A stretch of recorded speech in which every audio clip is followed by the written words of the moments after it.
The download has been running for a few minutes, and everything looks fine. Then it slows. Not to zero. If it dropped to zero, you would know what to do. It slows to almost nothing. The progress bar is still moving. Your device still shows a connection. Packets are still arriving, technically, but whatever was working a few minutes ago has stopped working, and nothing in the interface is telling you why. This is a particular kind of network failure, not the clean kind, where a connection drops and you reconnect. The quiet kind, where the connection stays alive, but the reliability system inside it has started to come apart. And what makes this failure mode worth understanding is not only that it happens, it is that the mechanisms designed to handle it can make it worse. If you have driven on a busy motorway, you may have experienced something that seems impossible. Traffic grinding to a standstill for no visible reason. No accident, no roadworks, no obstruction. You slow, you stop, you sit, and then eventually you move again, and there is nothing there. The cause has vanished.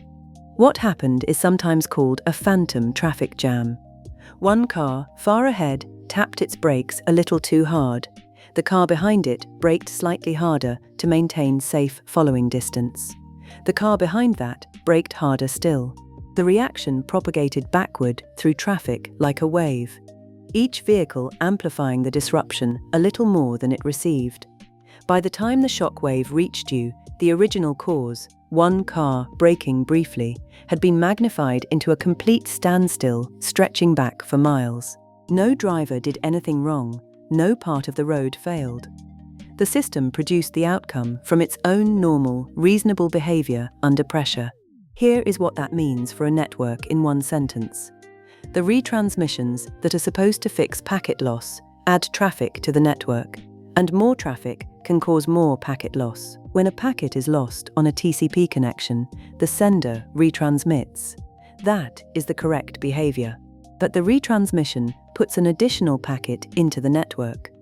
If the loss happened because something along the route was congested, a queue full, a router overwhelmed, then adding a retransmitted packet to that already congested path makes the congestion slightly worse, which causes slightly more loss, which causes more retransmissions.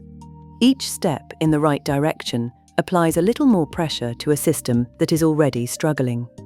Under mild stress, TCP's congestion control is built to handle this. When loss is detected, TCP cuts its sending rate. It reduces how much it puts into the network, giving congestion space to clear. Then it slowly probes for available capacity again. The system is designed to back off and recover, but when many connections experience stress simultaneously, the dynamics shift. Each one backs off when it detects loss. Each one then gradually increases its rate as it probes for space. But if they all recover at the same time and all probe together, they recreate the congestion, triggering another round of loss, another round of cuts, another round of retransmissions. The pattern repeats. Throughput collapses, recovers partially, collapses again.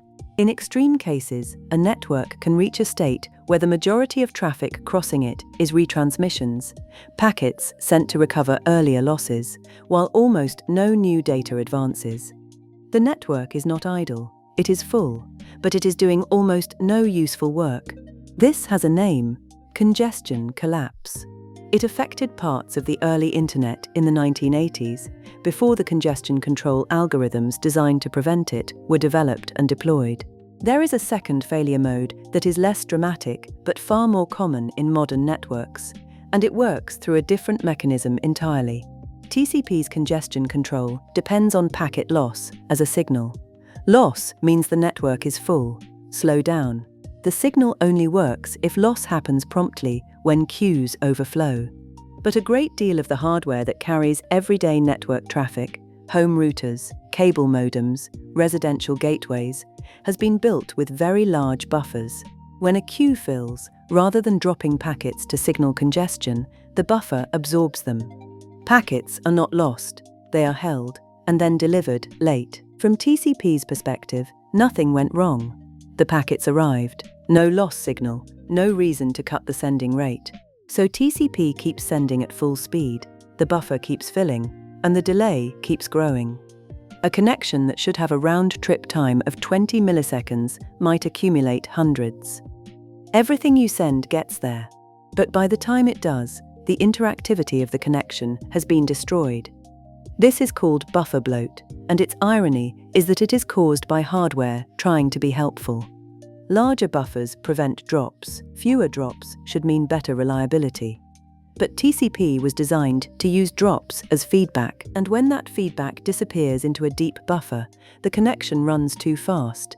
The buffer stays permanently full, and latency grows until anything sensitive to delay, calls, games, interactive applications, feels broken, even though, by the narrow definition, nothing has been lost. What both of these failure modes share is that they emerge not from the network failing to do its job, but from reliability mechanisms interacting with network conditions in ways that turn a manageable problem into a self-reinforcing one. Retransmissions add load.